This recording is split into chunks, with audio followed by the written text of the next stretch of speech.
I'm at this black tie dinner with this very well-known and very, very successful producer, a woman, who is seated next to me.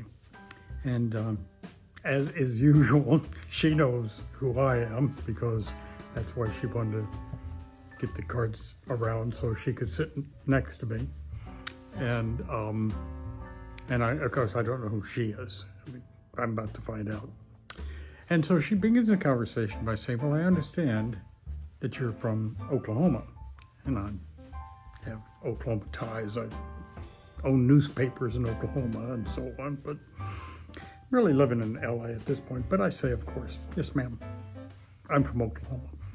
And she said, so, do you have a pickup? I said, I do. And I said, not only do I have a pickup, but I've got a gun rack in my pickup. I said, well, what about a dog? I said, yes, of course, I have a dog. Dog's name is Duke, as in Duke. And she said, well, I am so liberal that I have a hammer and sickle tattooed on my butt, although that's not the word she uses. And she says, and what do you think of that? And I say to her, well, let's have a look. And she says, we are really going to get along.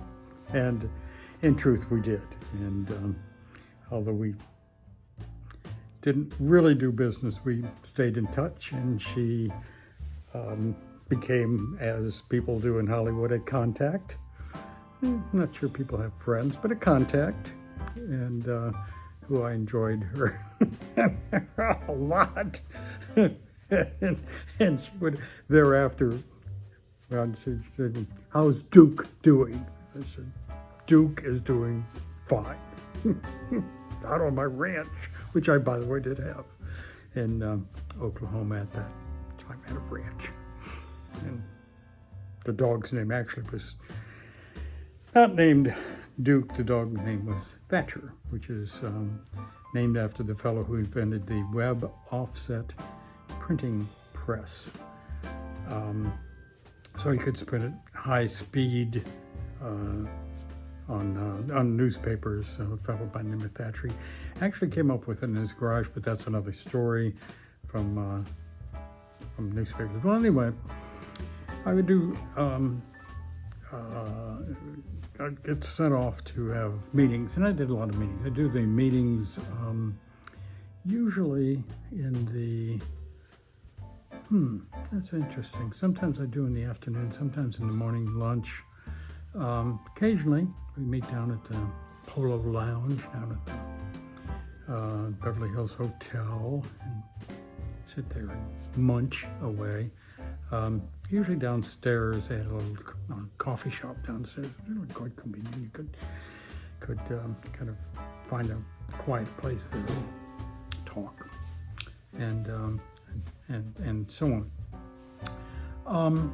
But there were some pretty raucous meetings, and I early on discovered that almost everybody in Hollywood is afraid. And this is at the time when one of the studios had passed on the script of Home Alone, which another studio picked up and made it, and it was an enormous hit. And if you were sitting over that studio that passed on it, you were no longer beloved. And in fact, your career took a could be a career ending. Although in Hollywood they say, you know, you're not really dead until they kick sand on you and you they hold a mirror under your nose and there's no fog, so you're always there. And tomorrow you may be back and it'd be a big hit, and today you're out of favor. So don't take it personally. So anyway, I would go into these meetings with pretty much the attitude of, I'm here now. things are going to be okay. And so the whole message was to soothe them, to make them feel comfortable. Because most writers and most other people come in, and okay, I've got this idea, and they say no, and you say okay, but I got another idea, and it's, and they say no, but if you go in, and you sit down, and you relax, and you go, I'm here now, is the message that you're exuding. And we're not going to have one of those Home Alone career interrupting, if not ending, things, because I'm here now. Well, so I would do things. And one day I'm in with a well, he's got his entire entourage there because they're really serious about making this film and doing business with me. So they brought their money guy over from Egypt, of all places, or maybe Saudi Arabia, I forget. And he's standing behind a producer who's seated at his desk, and he's got a ball cap on. And then over to my left is the very smart woman who's actually running the production company for the guy behind the chair and the money. And then up here on a higher kind of a bar stool table is the ingenue, and her legs are pretty much right here, and it's pretty much, and she starts, and she said, oh, I read the script, and I love you, and I'm just so excited to meet you, and that kind of crap. And then she sort of comes down off that. And says, oh, by the way, they have seated you way down. You're looking up at everybody like that. Okay. And then next up is the woman who's running the production company for the money and the producer. And she says, yes, but we have a couple of issues with the script that we would like to talk to you about and get your reaction. I am here and listening. And so she goes on and, and basically kind of shreds the script, which is kind of precursor to two things. One, knocking me and my agent and my business manager down on what they're willing to pay for it in terms of an option. And second of all, to begin kind of crafting it, if they can, to what they're going to be able to get the rest of the money for. And there's sort of another aspect here that they've got to find some well-known name to star in it, and so forth. So it's really a question of how amenable am I to working with them on the script, because from beginning to end, it takes about 2 years from the time you option the script and begin to the time it's, and this is if it's going quickly, that it's on the screen and being distributed in those days. So anyway, all this stuff, and they're all watching me, right? I'm here and I'm taking notes and taking notes. And write it down. And then it becomes silent. And now they're all looking at me for my reaction. I'm into this. I can act. I can do the thing. And so I finish writing, and then I sort of look up, and each of them, I've been writing a little longer than I needed to, and I say, well, are you interested in my reaction? And they go, let's go. Yeah, we are. And I take my pad of paper, and I go, bam, on the table, like that. And oh my, holy crap. Okay. Because the question is now, is this guy armed? Has he got a gun? What? He's a mental case, huh? And you give it a moment or two, and then I said, you know, I bet a lot of writers would come in after you give as good a critique as you just gave, and that would be their reaction. And I said, let me tell you my reaction. My reaction is, you know, I've worked in newspapers for a very long time, and I'm no better as a reporter. I was no better than my editors, who would come in and they'd make suggestions and on how to prove an article and so forth and so on. I said, that's what you just did. You know, you perform the function as an editor. And I said, I very much welcome that, and I think your input is valued. I will take it, and I will think about it, and then we can, at an appropriate time and at your behest, if you want me to come back in, and we sort of run over it again, or maybe there'll be revisions and so on and so on. And there we go. It sounds okay, you know. And so the meeting kind of wraps up, and the producer, I'm very fond of this guy, and we worked together quite a bit.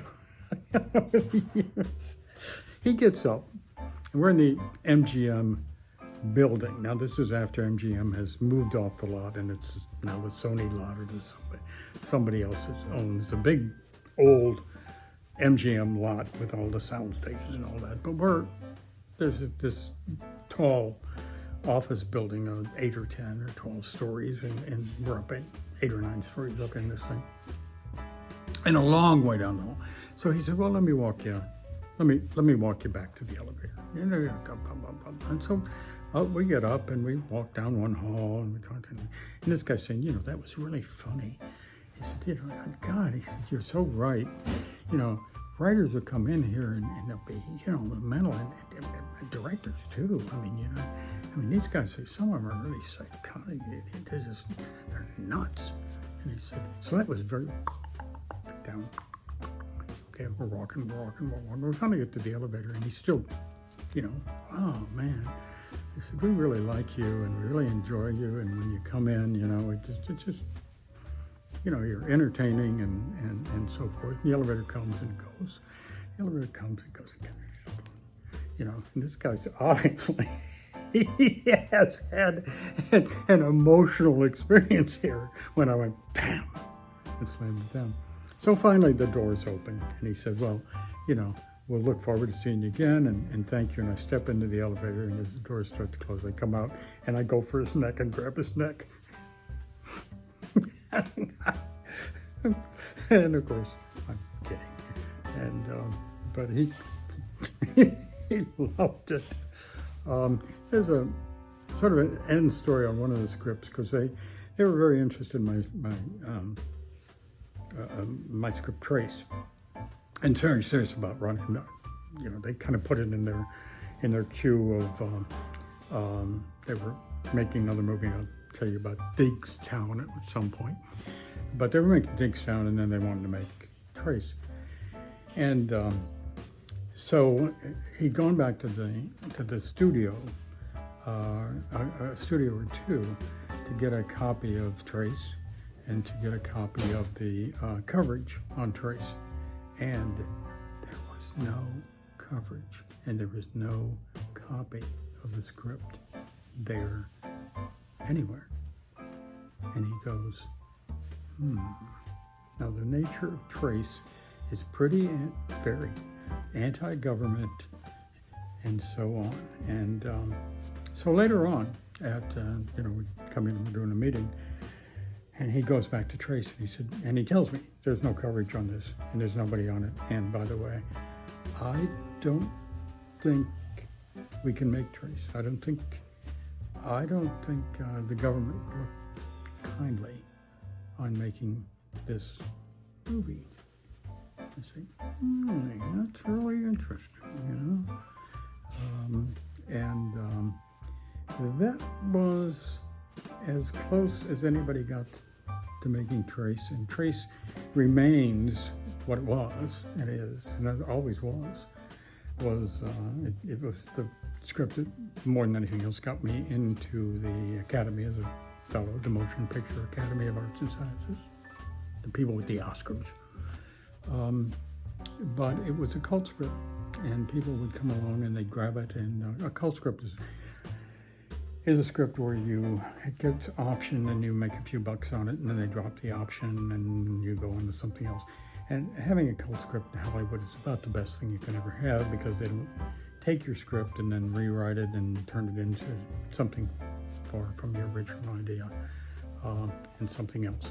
So anyway, we'll talk again, and that's kind of the story of one of the meetings that I really enjoyed. We'll talk about some other meetings, because some of them were really spectacular, but all of them were, it's gonna be okay. Pete's here now. Totally out of hand. I amused myself in Hollywood, that's for sure.